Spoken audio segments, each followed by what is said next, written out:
썩은 채소 1944년 3월 7일 화요일. 키티, 지금 1942년의 생활을 돌이켜보면 비현실적인 느낌이 드는구나. 이 같은 우란에 갇혀서 자라나는 안내와는 달리 자유롭게 뛰어놀던 안내였어. 그래, 바로 천국 같은 생활이었지. 번번이 남자친구가 바뀌고 같은 나이 또래의 친구가 20여 명이나 되고 거의 모든 선생님들에게 사랑을 받고 엄마 아빠한테서 머리끝에서 발끝까지 귀여움을 받고 주머니에 넘치는 용돈과 과자, 뭘 더 바라겠니? 너는 내가 어떻게 이렇게 많은 사람들에게서 인기를 얻을 수 있었는지 궁금하겠지? 그것은 페트가 말했듯이 매력적이기 때문만은 아니야. 선생님들은 모두 내 재치 있는 대답, 농담, 항상 웃는 얼굴, 미심쩍은듯한 표정에 언제나 즐거워하셨지. 결국 나는 말괄량이고 아양이 낳뜨는 천진난만한 계집애였어. 그러나 다른 사람들의 호감을 살 만한 한두 가지 장점을 가지고 있었어. 내 생각에도 나는 부지런하고 정직하고 솔직했거든. 나는 꿈에도 이렇게 자유를 구속당하리라고는 생각지 않았단다. 나는 과자를 인심 좋게 친구들에게 나누어 주었으며 잘난 체 하지도 않았어. 이렇게 칭찬만 받으면서도 난 건방지지 않았을까? 다행히 이렇게 떠받들리는 게 절정에 이르렀을 때 나는 갑자기 현실에 직면하지 않으면 안 되게 됐어. 칭찬도 자유도 없는 현실에 익숙해지기까지는 1년이나 걸렸어. 학교에서는 어땠는지 알아? 항상 새로운 농담을 만들어내고 여왕 같은 근사한 대접을 받고 절대로 질질 짜는 소녀는 아니었어. 모두 나에게 관심을 가지고 나와 함께 자전거를 타고 집에 가고 싶어 했어. 지금 그 시절을 되돌아보면 지금의 나와는 전혀 다른 경박한 계집애였어. 내가 만일 그때 너를 보았다면 너는 분명히 여러 남자 여자 친구들 사이에 끼어 있었을 거야. 그리고 너는 항상 웃고 그들 가운데의 주동이었을 거야 하고 페트가 말했는데 그 말은 옳아. 나 같은 소녀에게 이제 무엇이 남아있을까? 그렇지만 걱정할 필요는 없어. 나는 아직 어떻게 하면 멋있게 웃고 재미있는 대답을 할 수 있는가 하는 것을 잊지는 않았어. 다른 사람 못지않게 남을 비평할 수도 있고 나만 원한다면 다시 재미있게 희낙낙 놀 수도 있어. 그렇다고 내가 그렇게 천진하고 화려한 생활을 얼마간이라도 다시 누리고 싶다는 건 아니야. 나는 나를 따라다니는 사람들보다는 참된 친구를 갖고 싶고 아양뜨는 웃음보다는 나의 행동이나 인격을 존중하는 사람과 사귀고 싶어. 그러면 분명히 내 주위에 모여드는 사람은 무척 적어지겠지. 정말로 참다운 친구라면 몇 명만이라도 만족할 수 있을 거야. 아무리 1942년의 내 생활이 화려했다 하더라도 내가 행복에 흠뻑 잠겨 있었던 건 아니야. 이따금 가슴속에 횡댕그렁한 공허함 같은 걸 느끼기도 했지만 하루 종일 뛰노느라 그만 잊어버리곤 했지. 나는 농담을 하고 웃고 찌끄리면서도 문득 고독을 느낄 때면 의식적이건 무의식적이건 그것을 잊어버리려고 애썼어. 이제는 인생의 의미와 내가 해야 할 바를 심각하게 생각하게 되는구나. 내 생애의 한순간은 영원히 흘러가 버렸어. 천진난만한 학창시절은 지나가고 다시는 돌아오지 않겠지. 나는 이미 그런 경박한 생활을 하기에는 나이가 들었고 또 원하지도 않아. 나도 이젠 좀 진지한 생활을 해야 하지 않겠니? 올해까지의 내 생활을 확대경으로 보듯이 돌이켜보면 1942년 햇빛 가득한 집에서 이곳으로 옮겨온 이래 그 갑작스러운 변화와 말다툼, 불화, 나는 하도 놀라서 도저히 이것을 이해할 수 없었어. 때문에 허시나 과장을 통해서만 겨우 자신을 유지할 수 있었어. 43년 초에는 변덕스럽게 울기도 하고 공연이 쓸쓸해지기도 했지만 서서히 내 단점이나 잘못을 깨달을 수 있게 되었어. 물론 많은 단점이 있었지만 자신의 단점이 실제보다는 더 크게 의식되었지. 그 당시 아빠의 관심을 끌려고 마음에도 없는 말을 일부러 찌끄려댔지만 결국 아빠의 관심은 끌지 못했어. 나는 꾸중을 듣지 않으려고 자신을 개발시키려 혼자 애써야 했지. 그의 말에는 사정이 좀 나아져서 벌써 의젓한 숙녀가 되었고 어른 대우를 받게 되었지. 가끔 사색도 하고 글도 쓰고 해서 아무도 나를 함부로 공처럼 가지고 놀 권리가 없다는 것을 깨닫게 되었어. 나는 내가 희망하는 방향으로 자신을 개발시켜 나가야 한다고 생각했어. 그러나 내가 큰 충격을 받은 것은 아빠까지도 모든 것을 털어놓고 상대할 사람은 아니라는 사람이야. 나 자신 이외에는 누구도 믿고 의지할 수 없었어. 1월 초에 나에게 두 번째의 큰 변화가 찾아왔어. 내 꿈, 그 꿈과 함께 나의 그리움, 즉 여자친구가 아닌 남자친구에 대한 그리움을 자각했어. 그리하여 나는 내면적인 행복을 발견하고 화려하고 천박한 것에 빠지지 않을 수 있다는 자신을 얻었어. 그리고 나는 정신적인 안정을 되찾고 아름답고 선량한 모든 것에 대한 끝없는 동경을 느끼게 됐어. 잠들기 전에 침대에 누워서 신이여 모든 선량함과 사랑스러움과 아름다움을 베풀어 주신 데 대해 감사드립니다 하고 기도를 드리면 가슴속은 기쁨으로 뿌듯하게 차오른단다. 그리고 은신처에서의 생활하는 행운, 나의 건강, 페트에 대한 그리움, 아직 싹이 돋아나고 있을 뿐 서로가 손을 내밀지 않고 있지만 언제든 꼭 닥쳐올 사랑, 장래, 자연의 아름다움, 모든 신기하고 아름다운 자연과 미에 대해서 생각해. 그럴 때 나는 불행이란 것을 생각지 않아. 아직 남아있는 아름다움만을 생각하지. 엄마와 나의 견해가 다른 점은 바로 이 점이야. 우울할 때면 엄마는 세상의 모든 불행을 생각하고 자기가 아직 그런 불행 속에 던져지지 않았다는 것을 감사하라고 충고하셔. 그러나 나는 달라. 밖으로 나가서 들판을 걸으세요. 자연과 햇빛을 듬뿍 들이키고 당신 자신과 하나님 가운데서 다시 행복을 찾으세요. 나는 엄마의 견해가 옳다고는 생각지 않아. 만약 그렇다면 자기가 불행을 당하고 있는 것처럼 행동해야만 할 것 아니겠니? 그러면 그건 불행을 스스로 부르는 것이지.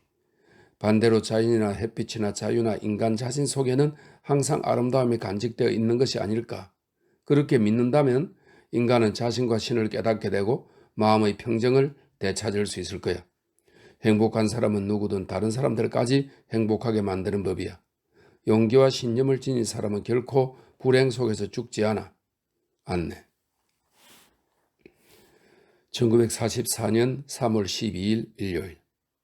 키티, 나는 요즘 가만히 앉아 있을 수가 없어. 위층으로 뛰어 올라갔다 내려왔다 하면서 무엇에 쫓기는 듯이 초조한 심정이야. 페트와 이야기하고 싶지만 그가 귀찮아하지 않을까 걱정이 되기도 해. 페트는 자기 자신에 대한 일이나 과거나 가정에 대한 이야기를 조금 들려주었어. 그러나 나는 그 정도로 만족할 수는 없어. 왜 그의 이야기에 이토록 흥미가 끌릴까? 나 자신도 이해할 수 없어. 전에 나는 그를 상대하려고도 하지 않았지만 지금은 생각이 달라졌어. 그도 그럴까? 나는 그렇다고 생각해. 그러나 그게 반드시 우리가 다시 없는 친구가 되리라는 뜻은 아니야. 하기야 그렇게 된다면 이곳의 답답한 생활이 훨씬 견디기 쉬워지겠지만 그렇게 되지 않는다 해도 나는 슬퍼하지 않을 거야. 나는 지금 그와 한 지붕 밑에서 살고 있고 또 이런 일로 키티 너까지 불행하게 할 필요는 없지 않겠니? 토요일 오후에는 너무 비참한 뉴스를 많이 들어 머리가 혼란해서 낮잠이나 자리고 긴 의자에 누워버렸어. 나는 복잡한 생각을 지우려고 잠을 청했어. 4시까지 푹 잤어. 잠에서 깨어 안방으로 가니까 엄마가 너무 오랫동안 잤다고 투덜대시더군. 나는 머리가 아팠다고 변명했어. 이것은 사실이었어. 육체적인 두통이 아니라 정신적인 두통이었어. 보통 사람들이나 보통 소녀들이나 특히 나 같은 10대의 소녀들은 이렇게 자기를 가련하게 여기는 나를 신경쇠약이라도 걸린 것이 아닐까 하고 생각하겠지. 사실이란다. 그렇지만 나는 나의 심정을 모조리 너에게 털어놓은 이상 남에게 쓸데없는 질문을 받거나 기분이 상하게 되는 일이 없도록 명랑하고 자신만만하게 행동할 수 있어. 언니는 퍽 친절하고 나의 호감을 얻고 싶어 하지만 그렇다고 언니의 모든 것을 털어놓을 수는 없어. 언니는 좋은 사람이야. 아름답고 선량하지. 언니는 내가 말하는 것을 너무 심각하게 생각해. 그리고 괴상한 동생의 일을 언제까지나 생각하고 무엇을 탐색해 내려는 듯한 시선으로 나를 응시하고 내가 말하는 것을 곰곰이 음미하고 이것은 단순한 농담이 아닐까? 아니면 안내가 정말 그렇게 생각하고 있을까? 하고 거듭 생각하지.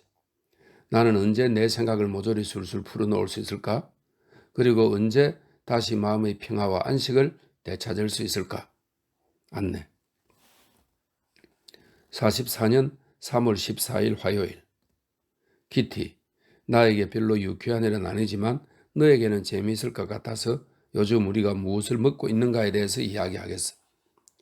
청소부가 2층에서 일하고 있는 동안 나는 판단시댁 테이블에 앉아 있었어.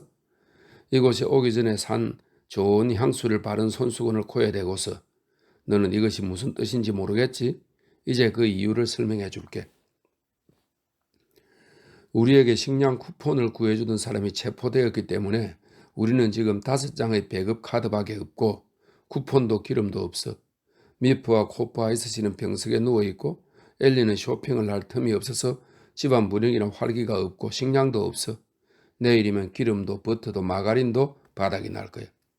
우리는 이제 아침 식사로 감자 프라이, 이 빵을 전략하기 위해서 그런답니다. 감자 프라이를 할 것도 없어서 대신 오트밀 죽을 만들어 먹었어. 판단 아주머니가 굶어 죽게 되었다고 투덜거려서 암그레로 크림, 밀크를 사왔지. 오늘 저녁 식사는 통에 저장해둔 양배추로 해서 요리를 만든 것이었어. 손수건으로 미리 예방 조치를 한 것은 이 때문이야. 양배추는 너무 오랫동안 묵혀두어서 그 냄새란 이루 말할 수 없었어.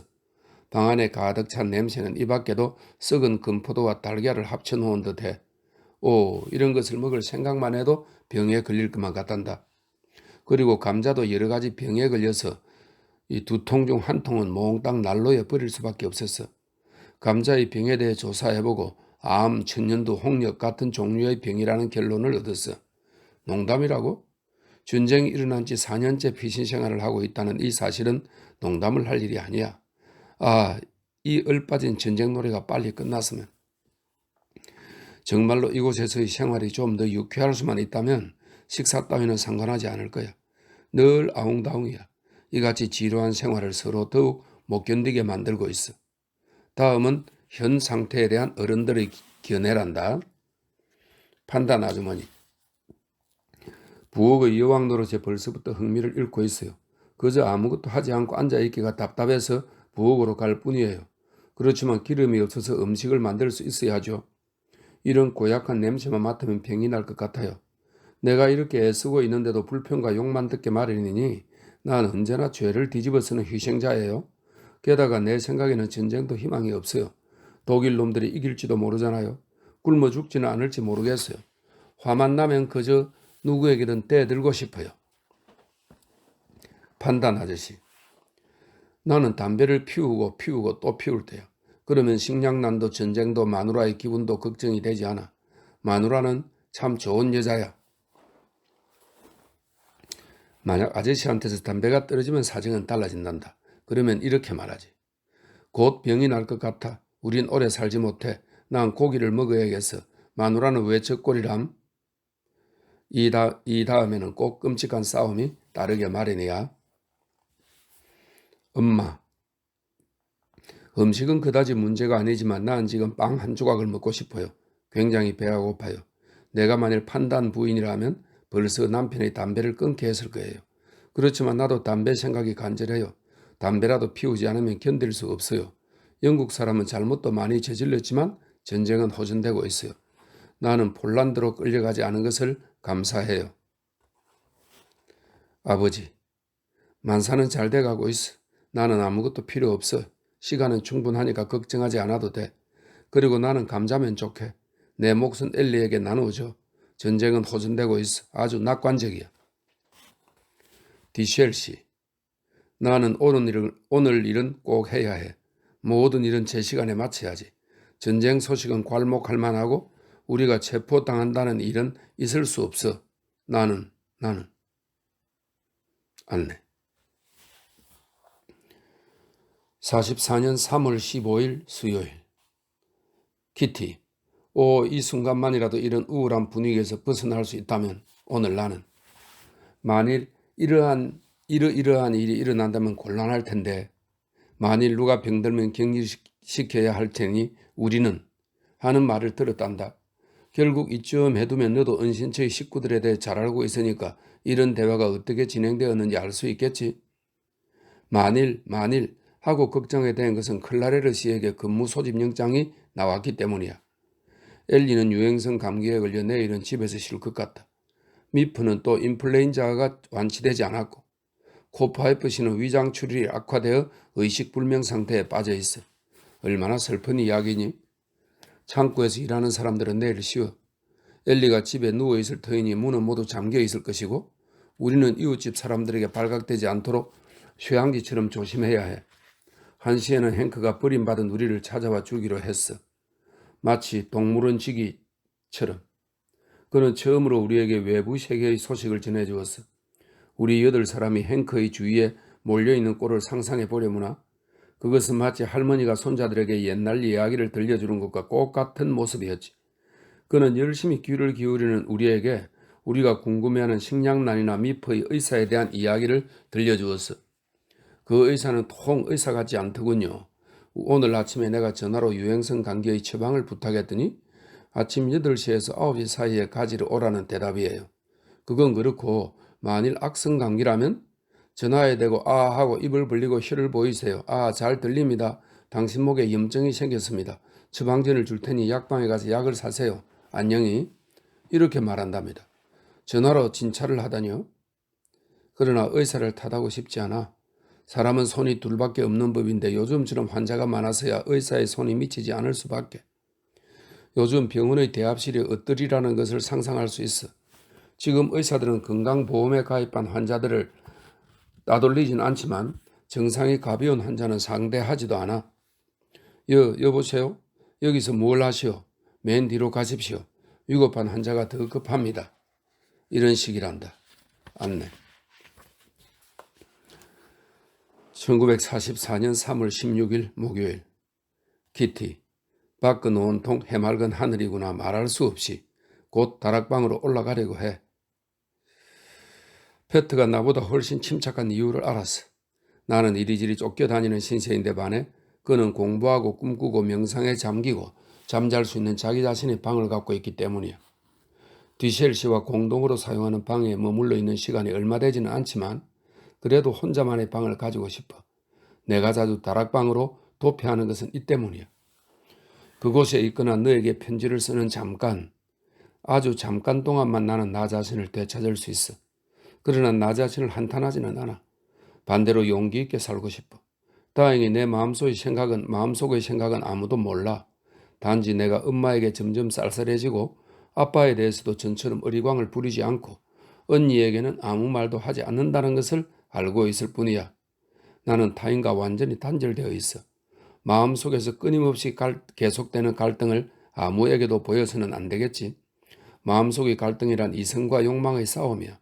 지금은 이성 쪽이 우세하지만 결국 욕망 쪽이 승리하지 않을까? 나는 이것을 두려워하기도 하고 은근히 기대하는 심정이기도 하단다. 페트에게 입을 다물고 있다는 것은 퍽 힘든 일이야. 그러나 페트 쪽에서 먼저 입을 열어야 마땅한 일이 아니겠니? 난 말하고 싶은 것도 많고 하고 싶은 일도 많아. 그걸 꿈에서 실현시키고 있어. 그러나 하루하루가 지나고 나의 희망은 질질 끌려가기만 하는 형편이구나. 키티, 정말 아내는 미쳐버린 소녀구나. 그러나 나는 지금 미쳐버린 시대에 미쳐버린 환경 속에서 살고 있지. 이런 환경 속에서 적어도 가장 보람찬 순간은 나의 생각이나 감정을 글로 쓰는 때란다. 그러한 순간마저 없었더라면 나는 벌써 질식해버리고 말았을 거야. 페트는 이런 일들을 어떻게 생각하고 있을까 몰라? 한번 그에게 물어보아야겠어. 그는 내 마음속의 동료를 알아차렸을 거야. 사랑이란 외면적인 이미 다 알고 있는 데서 솟아나는 것이 아니니까. 조용하고 안락한 것을 좋아하는 그가 어떻게 나같이 떠들썩한 말괄량이를 사랑할 수 있을까? 그는 내 단단한 마음의 껍질을 뚫고 들어오는 최초의 그리고 단 하나의 남자가 될 것인가? 그리고 그렇게 되려면 얼마만큼의 시간이 필요할까? 사랑은 동정에서 우러난다거나 사랑과 동정은 함께 찾아온다는 속담이 있지 않던가? 내 경우도 그럴까? 왜냐하면 나 자신에 대해서와 같이 그에게도 동정을 품고 있기 때문이야. 어떻게 말을 꺼내야 할지 모르겠어. 그렇지만 그는 나보다 훨씬 더 말을 못하는 성질이므로 그가 어떻게 말을 꺼낼까? 내가 그에게 편지를 쓴다면 그는 적어도 내 뜻을 이해하겠지만 가슴 속을 표현하기에 그는 얼마나 가냘픈 것인가. 안내. 44년 3월 17일 금요일. 키티. 이곳 피난처의 안전에 대한 걱정은 없어졌어. 클라레르 씨에게 나온 근무 소집 영장이 면제되었거든. 언니와 내가 엄마 아빠에게 조금 실증이 났다는 것을 빼고는 모든 일이 다 다시 좋아졌어. 그렇다고 나를 달리 생각하지는 말아줘.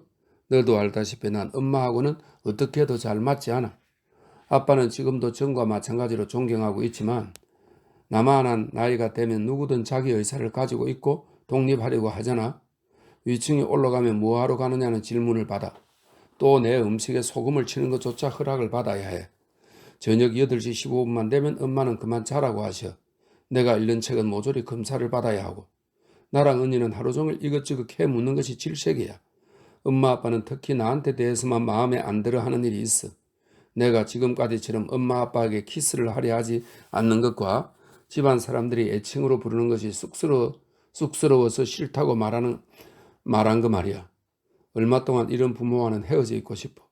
언니는 어제 저녁에 엄마 아빠는 머리가 아프냐? 기분이 좋지 않냐? 하고 자꾸 묻고 내가 한숨이라도 쉬면 머리에 손을 대보고 아주 귀찮아서 못 견디겠어 라고 말했어. 내가 엄마보다 더 훌륭하게 토론을 하고 내 의견을 주장할 수 있다고 생각해. 난 엄마처럼 편입하지도 않고 과장하지도 않아. 엄마보다 착실하고 머리도 좋지. 그래서 넌 웃을지 모르지만 내가 엄마보다 여러 면에서 우수하다고 여기고 있어. 사람에 대해 존경과 숭배의 마음이 없다면 사랑할 수 없어. 만일 패트가 내 것이 된다면 모든 일이 잘 될 거야. 여러 면에서 패트를 존경하고 있으니까. 패트는 정말 훌륭하고 아름다워. 안내. 다음은 반항이라고 하는 글입니다. 반항. 1944년 3월 19일 일요일. 키티. 어제는 나에게 벅 의미 깊은 날이었어. 나는 패트와 흉금을 틀어놓고 이야기하기로 결심했단다. 저녁 식탁에 앉았을 때 나는 그에게 슬그머니 물어보았어. 너 오늘 저녁에 속기 연습할 거니? 아니. 그럼 이따 얘기 좀 하고 싶은데. 패트는 반가운 표정을 지어 보였어. 설거지를 끝내고 나서 나는 잠시 위층 창가에 가서 기회를 살피다가 곧 패트 방으로 갔지. 그는 열린 창문 왼쪽에 서 있었지. 나는 창 오른쪽으로 다가가 이야기를 시작했어.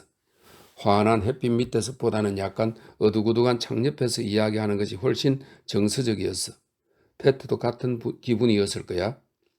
우리는 아주 많은 것을 서로 이야기했어. 지금 그것을 전부 기억할 수는 없지만 황홀한 순간이었어. 이 은신처에서 생활한 이후로 가장 빛나는 우리가 주고받은 이야기를 너에게 간단히 소개할게. 먼저 우리는 말다툼에 대해서 이야기했어. 그리고 내가 말다툼을 이제 다른 관점에서 보게 되었다는 것과 우리와 부모들 사이의 불화에 대해서도 얘기했어. 나는 엄마와 아빠와 언니와 나 자신에 대해서도 이야기했지. 잠시 뒤에 그가 물었어.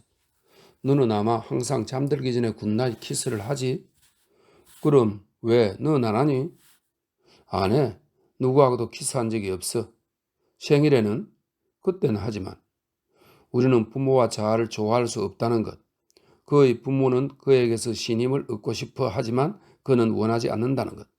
나는 잠자리에서 마음껏 운다는 것. 그는 다락방에 올라가 혼자 욕짓거리를 퍼붓는다는 것. 언니와 나는 요즘 대화가 통하게 되었다는 것. 그러나 언제나 함께 있기 때문에 모든 것을 털어놓지는 않는다는 것 등을 이야기했어. 모든 상상할 수 있었던 것 이상으로 그는 꼭 내가 생각하고 있었던 그대로의 남자였어. 그리고 그는 재작년에는 우리가 지금과는 사정이 달랐다는 것. 처음에는 서로를 싫어했으며 멀리 떨어져 있었다는 것을 말했고 나는 그가 점잖은 것과 내가 떠들썩하고 무절제한 것은 종이 한 장 차이고 나도 본질적으로는 조용한 것을 좋아한다는 것. 나는 일기장 이외에 내 것이라고는 아무것도 없다는 것 등을 말했어. 우리는 서로가 함께 있을 수 있다는 사실을 기뻐했어. 나는 그의 신중함과 부모와의 관계를 이해하고 간절히 그를 도와주고 싶었어. 안내는 항상 나를 도와주고 있어 하고 그가 말했어. 어떻게? 하고 내가 놀라서 묻자 너의 명랑한 성격으로. 이 말은 그가 들려준 말 중 가장 나를 즐겁게 했어. 그가 나를 친구로서 사랑하게 되었다니 얼마나 반가운 일이겠니? 당분간은 그것만으로 충분해. 나는 행복하고 감사한 마음에 넘쳐서 미처 대답할 말을 찾지 못했어. 키티, 오늘은 내 글이 보통 때 같지 않다는 걸 용서해줘. 머리에 떠오르는 대로 썼을 뿐이야. 이제 패트와 나는 은밀한 비밀을 나누어 가진 것 같아. 그가 나를 지그시 바라보고 웃거나 윙크를 하면 한 줄기 빛이 내 가슴 속으로 파고드는 것 같아. 이런 상태가 언제까지나 계속되어 우리 두 사람이 그 찬란한 시간을 가질 수 있게 되었으면. 안내.